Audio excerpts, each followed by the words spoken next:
Welcome po sa Gsonic TV. Bago ko nga pala i-repair ang unit na to, bali nag-research na rin ako sa YouTube para madagdagan yung idea ko kung paano ayusin to. Bali no power pala to. Ito ay Sony MHC ECL7D.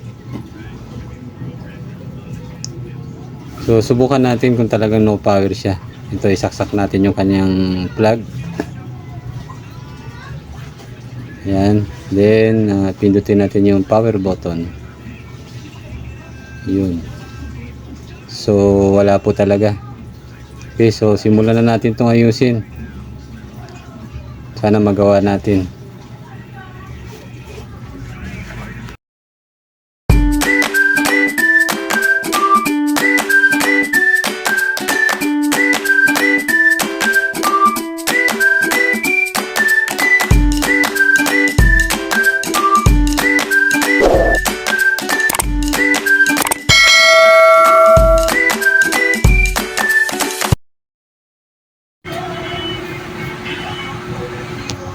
So ayan po, natanggal ko na yung cover nya. Ayan, bali ito yung pinaka power supply board nya. So dahil sa no power ang issue dito, una natin i-check itong kanyang power supply board. So tatanggalin ko lang muna to para pa makapag-check tayo ng maigi ng kanyang mga output voltage.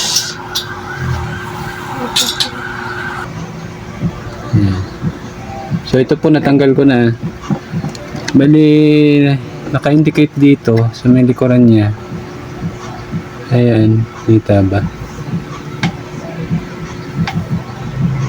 So ito yung mga label ng bawat pins. So itong connector na to, meron siyang 5 pin. Focus mo dun kung saan ako nakaturo niyan. Pin number 1 niya ay may 36 volts. Sunod, pin 2 and 3 ground. Then pin 4 Pcon, pin 5 offset. So check natin mamaya yung pin 1 kung meron ng 36 volts.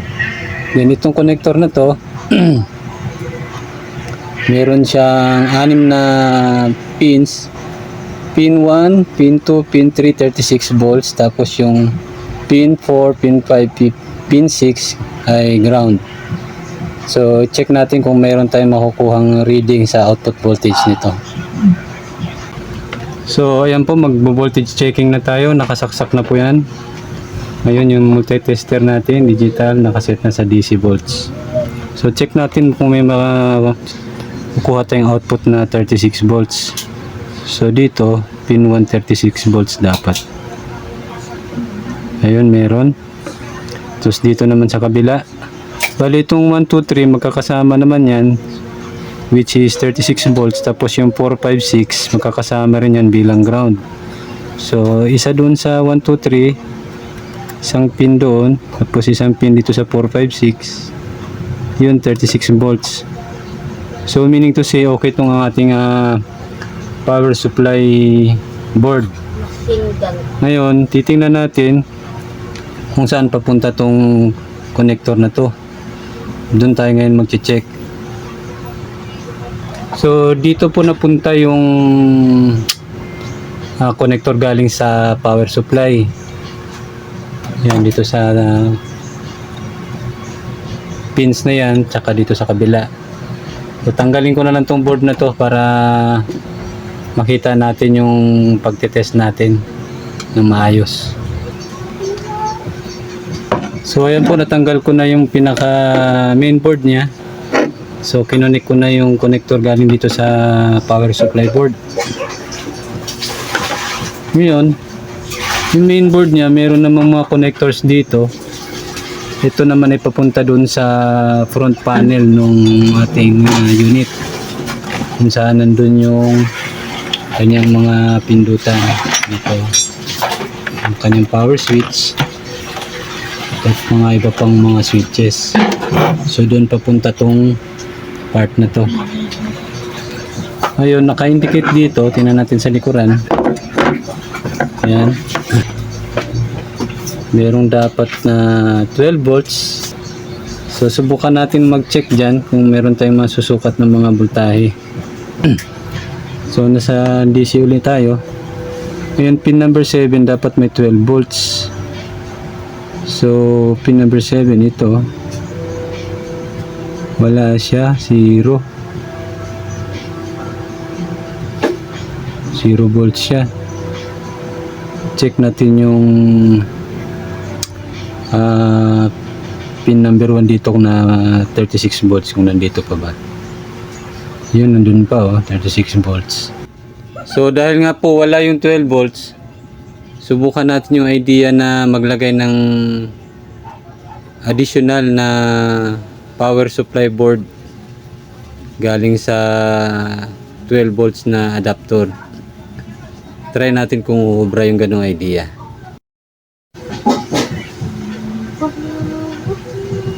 So bago tayo mag-inject ng 12 volts dun sa may transistor na nakalagay dito na Q2, double check natin kung talaga bang walang supply voltage na nilalabas to papunta sa pin number 7. So naka DC tayo sa multi-tester natin. Check natin kung may voltahe dito. So wala nga, 0.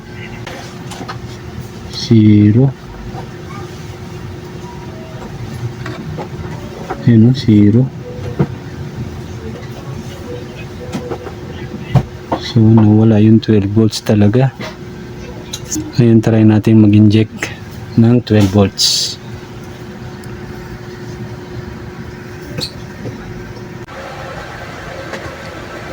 Ayan po, bali naglagay na tayo ng abang na wire ito. Ito yung papunta sa transistor na Q2. Dito tayo mag-inject ng 12 volts positive.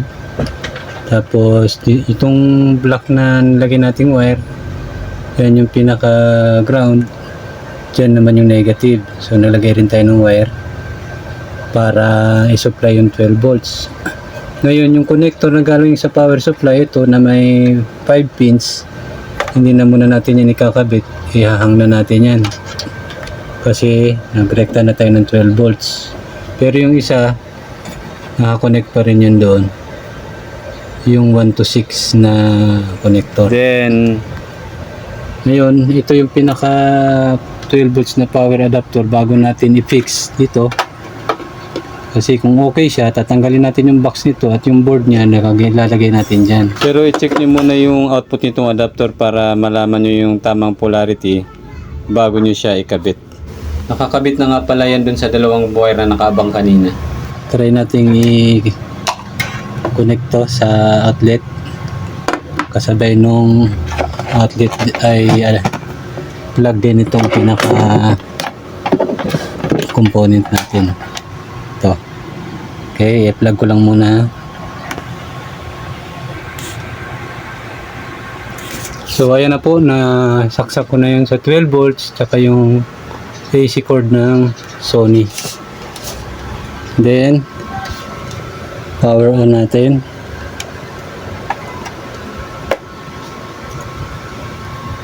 Ayun, may lumabas ng hello. Kita ba? Yan, hello. Tapos volume 16. Masyado kasing maliwanag kaya hindi gaano kita. Bali nakaselect siya sa audio in. So subukan natin magpatugtog.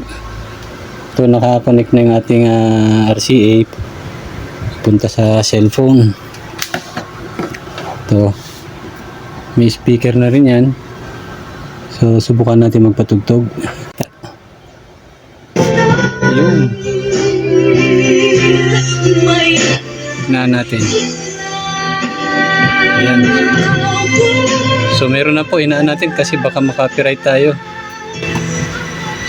Yan, so okay na. Gumagana na siya. So yan lang po, napagana natin yung no power gamit ng 12 volts na AC adapter. Nag-inject tayo. Bali, ipa-finalize ko na to, then papakita ko sa inyo kapag okay na. So ayan po, ito na po yung board ng 12 volts na power supply. Then connected na po yan doon sa papunta sa ating Q transistor na Q2. So ito yung kanyang ground. Yan. Tapos yung kabilang side naman yan, which is yung kanyang line 1, line 2. Papunta naman po yan dito sa may ayan, ito po yung wire na yon. So nakahinang po yan dito sa dalawang terminal na yan sa ilalim, line 1, line 2 ng AC. So subukan natin siyang paganahin uli kung ayos ba. Yan, so i-plug in na natin sa ating extension wire. Kumislap pa.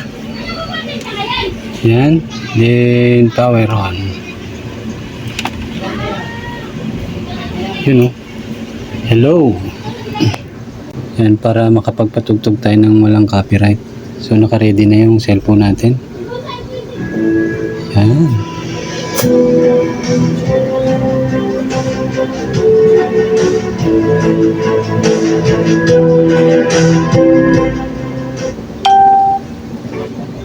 Oops, may mga messages pa. Do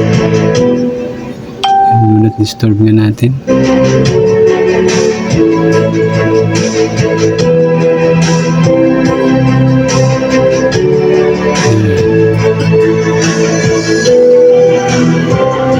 So, magana na po yung sound niya. Equalizer. Black. RUB. Pop. Rock. Salsa. Yan. So, gumagana rin yung equalizer niya. So, yun po. Naging effective naman yung ginawa natin pag-insert ng 12 volts. Maraming salamat po sa panunood ng video na to.